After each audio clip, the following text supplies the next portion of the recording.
Já imaginou somar a excelência do Real Hospital Português com reconhecimento mundial da Rede Einstein de Oncologia e Hematologia? Agora os dois unem forças para oferecer o melhor tratamento oncológico, tornando a experiência do paciente ainda mais completa e segura. E o melhor, sem precisar sair do Recife. O que já era muito bom ficou ainda melhor. Real Hospital Português. Elevamos nossa excelência a nível mundial. Olá! Hoje o meu convidado é muito especial. Vocês estão vendo que eu não estou no mesmo cenário, né? Eu estou gravando essa entrevista especialmente em São Paulo, aqui da Breton, e com o Papa do Design Industrial, o designer de mobiliário, Pedro Mendes, é meu convidado de hoje. O programa Ana Cláudia Torque Entrevista está começando agora.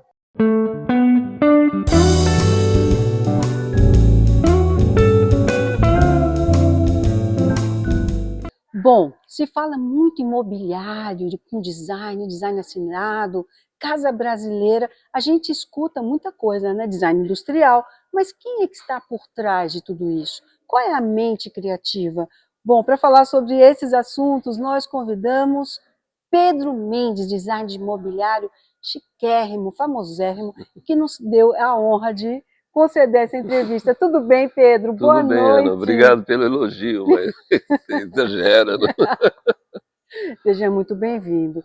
Bom, vamos começar pela pergunta clássica. Pedro, como foi que você enveredou pela área de designer? Olha, é uma longa história, viu? Eu sempre gostei de desenho, né? Sempre desenhava, sempre fazia coisas assim, mas nunca tinha feito móveis.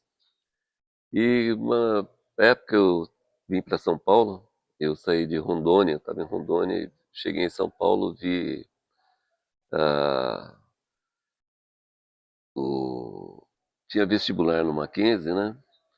E de desenho industrial.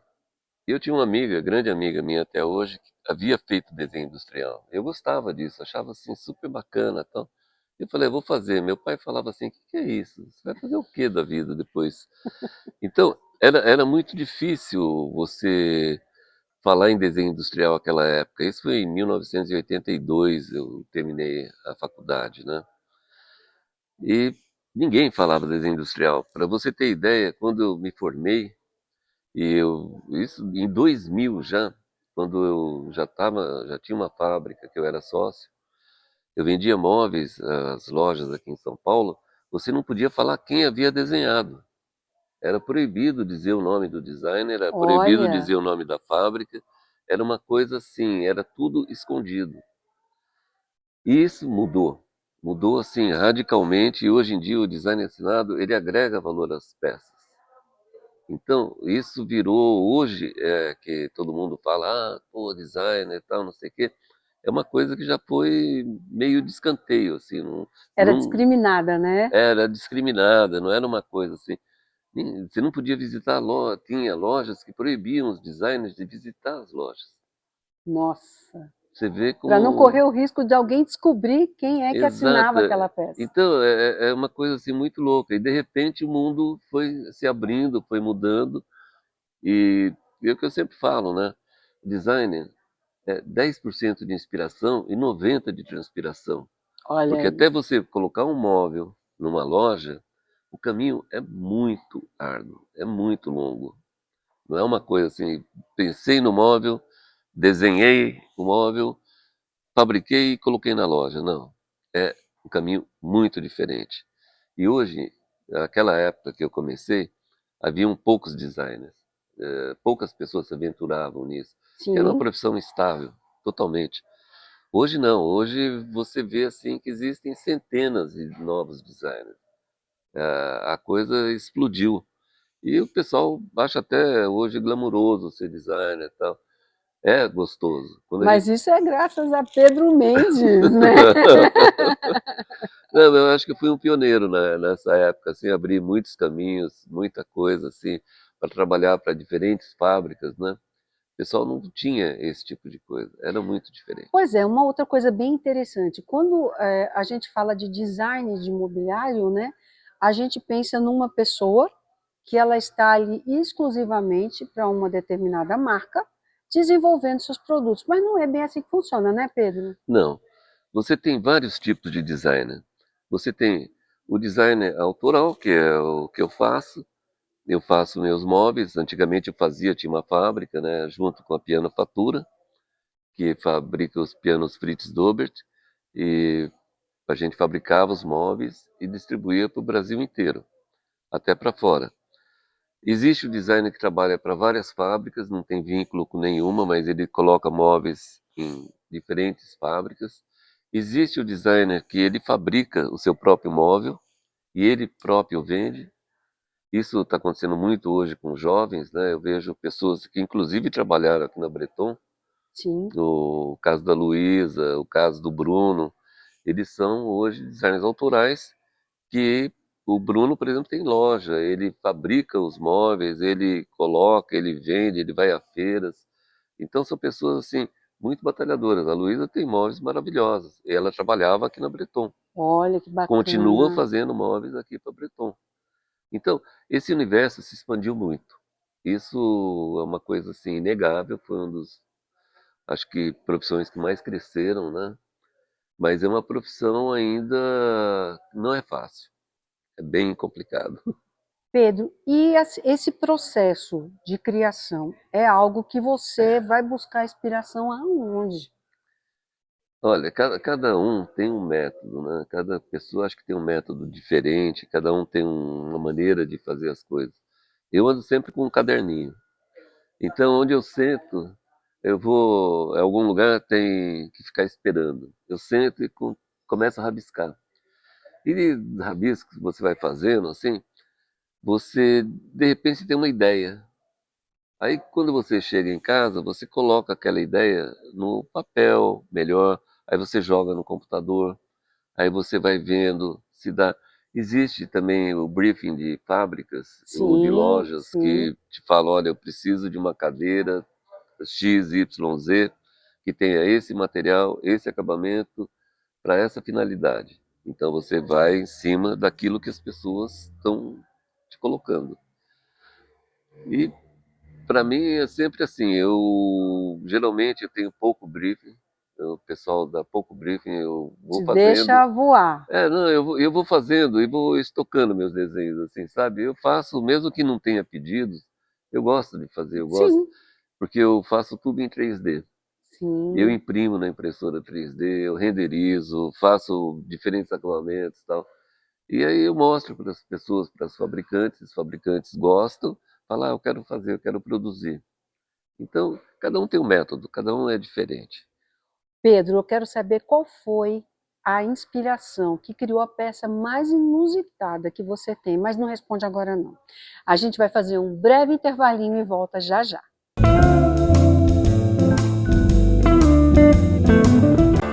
Já imaginou somar a excelência do Real Hospital Português com reconhecimento mundial da Rede Einstein de Oncologia e Hematologia? Agora os dois unem forças para oferecer o melhor tratamento oncológico, tornando a experiência do paciente ainda mais completa e segura. E o melhor, sem precisar sair do Recife. O que já era muito bom ficou ainda melhor. Real Hospital Português. Elevamos nossa excelência a nível mundial.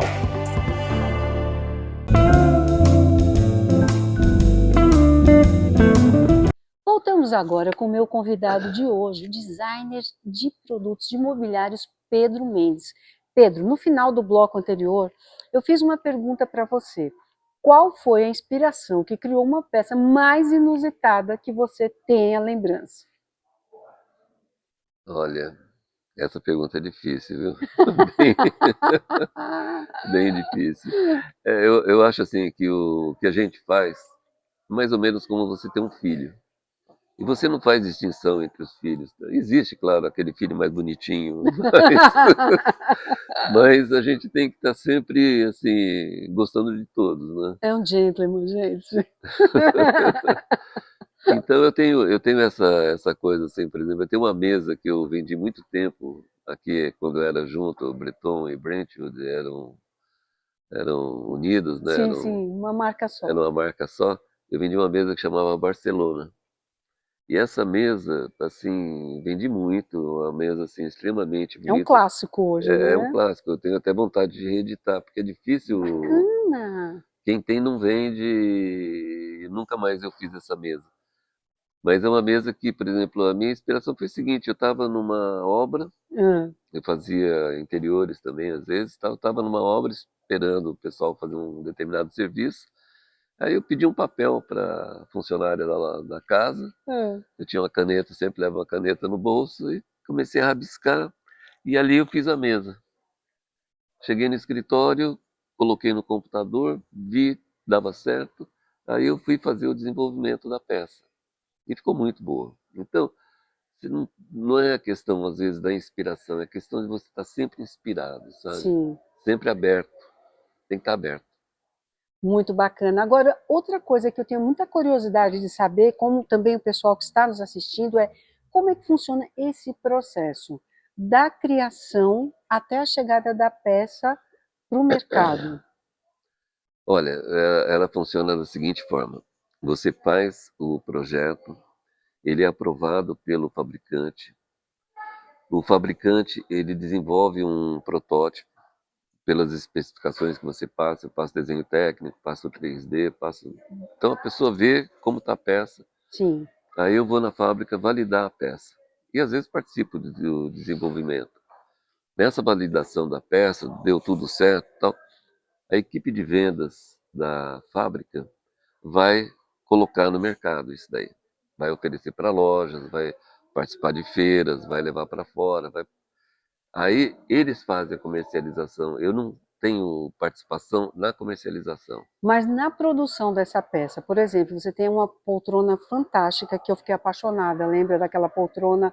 Como é o nome daquela poltrona toda de Abratio. Abratio? A Abratio é uma poltrona maravilhosa e eu fiquei apaixonada. Qual foi o processo de desenvolvimento daquela poltrona? Aquela poltrona, por exemplo, ela é uma poltrona diferente porque ela agrega um desenvolvimento técnico muito grande. Pois é, Eu trabalho muito com computação gráfica. sim, E essa poltrona existe um processo que se chama Grasshopper. E esse Grasshopper ele é uma parte do programa que chama Rhino, ou Rhino, né? Como aqui o pessoal fala Rhino mesmo.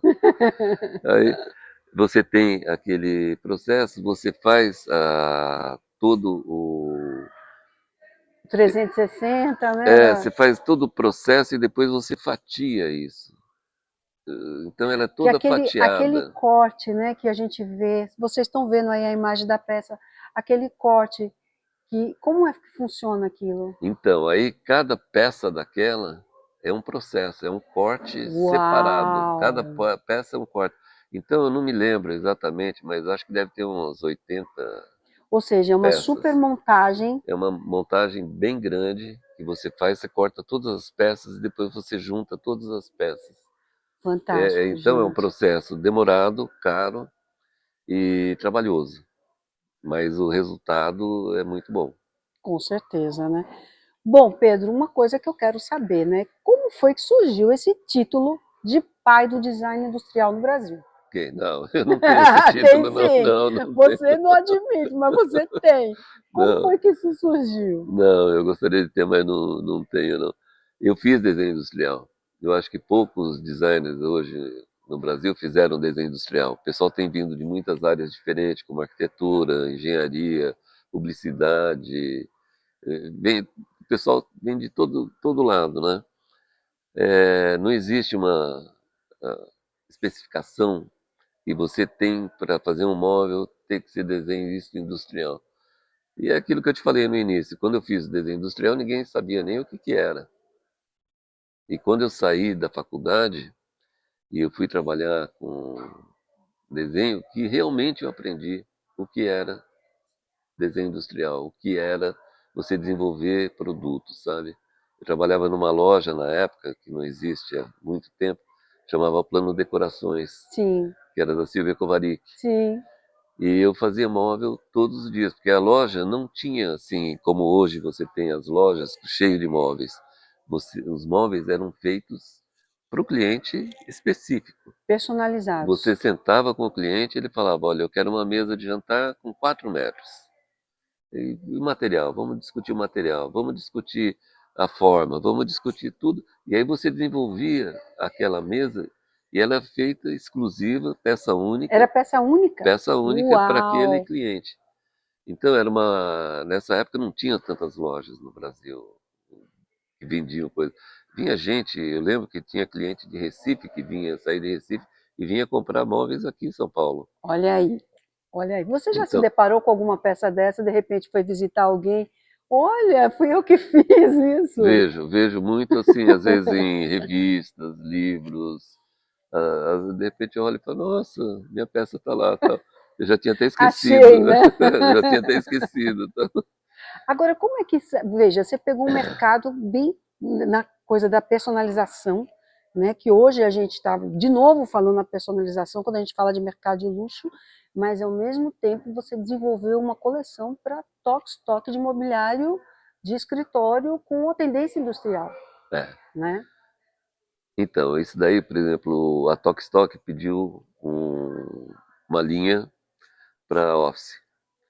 Aí essa é uma fábrica que eu trabalho em Santa Catarina, que chama Renar Móveis. Sim. E é uma fábrica que planta a madeira.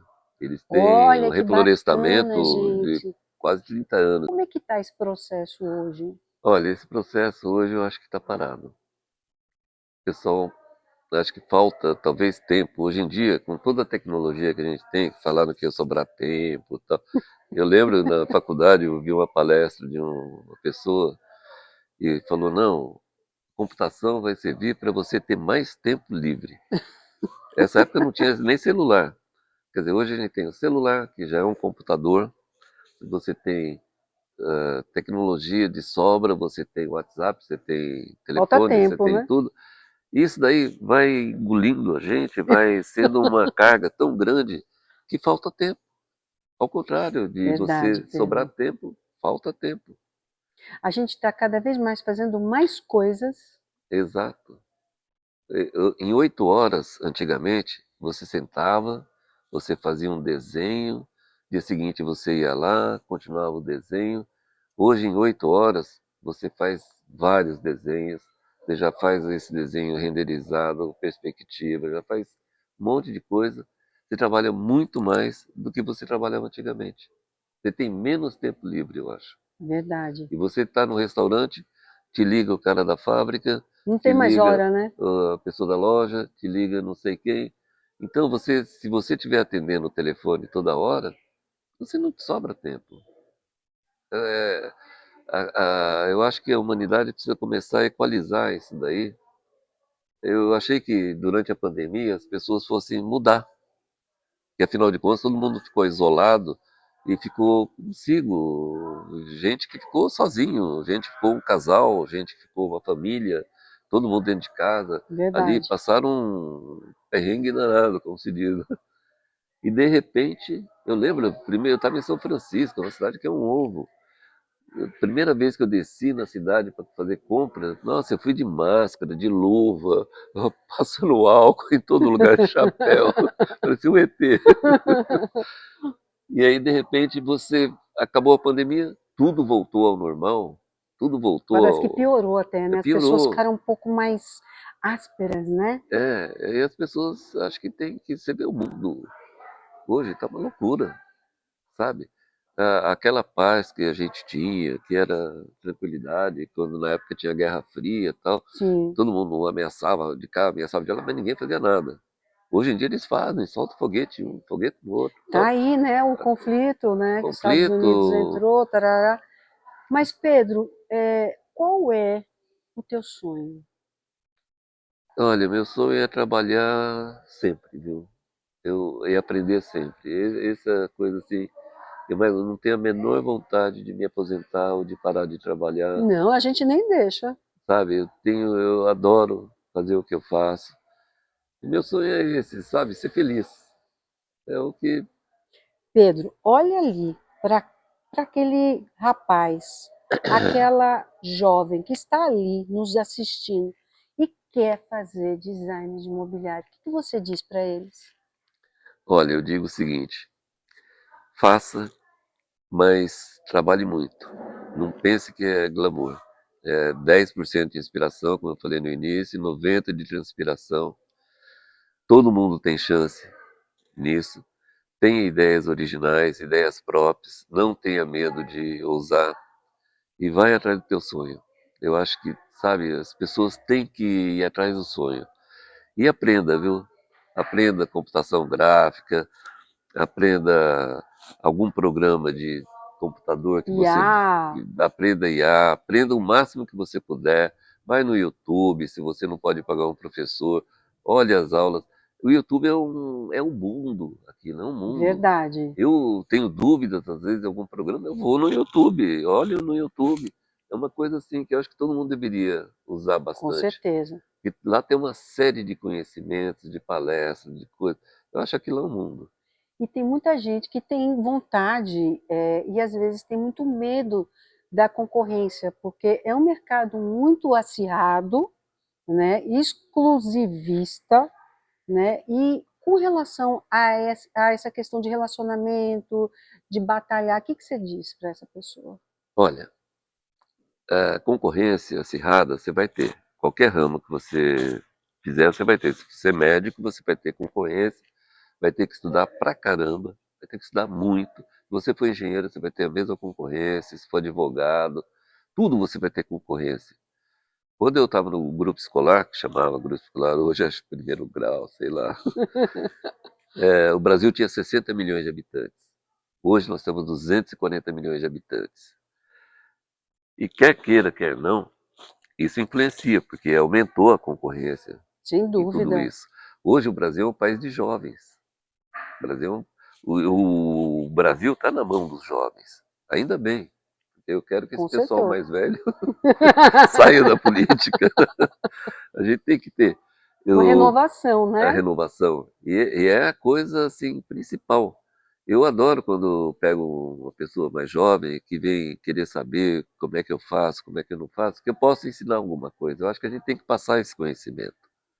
Eu já tive muita vontade de dar aula, assim, mas hoje para você dar aula não basta você ter conhecimento, você tem que ter curso não sei do que, curso não sei do que, Ah, é curso não sei do que. verdade. Então impede muita gente de passar o conhecimento.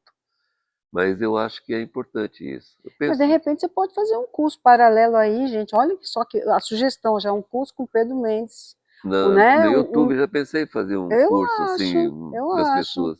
E eu acho. gratuito, sabe? Que as pessoas possam usar isso daí. Eu acho. Pedro, outra coisa. É, qual é a pergunta agora? Futuro. O que você vai fazer? Tem algum lançamento chegando? Tem alguma novidade? Olha, tenho. Eu estou fazendo agora peças para lançamento em setembro, né? Olha, Eu vou ter peças aqui, vou apresentar para o pessoal da Breton, aqui para o Daniel, para a Nete, várias peças novas que eu estou fazendo também. Vou ter peças na Bimad do ano que vem, já estou fazendo peças. Então, a gente ele está não sempre para, gente. trabalhando, sempre correndo atrás, sabe? Sempre fazendo.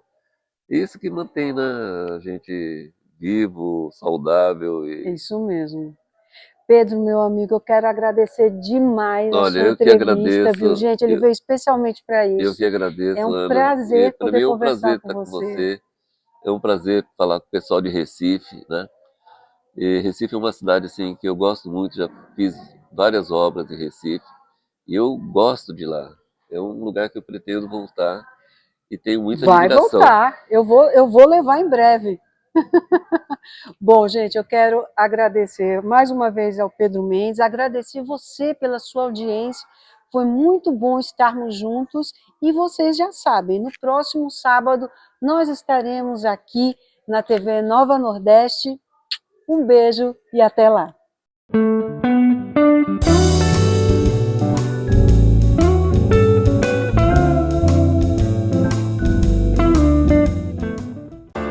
Já imaginou somar a excelência do Real Hospital Português com reconhecimento mundial da Rede Einstein de Oncologia e Hematologia? Agora os dois unem forças para oferecer o melhor tratamento oncológico, tornando a experiência do paciente ainda mais completa e segura. E o melhor, sem precisar sair do Recife. O que já era muito bom ficou ainda melhor. Real Hospital Português. Elevamos nossa excelência a nível mundial.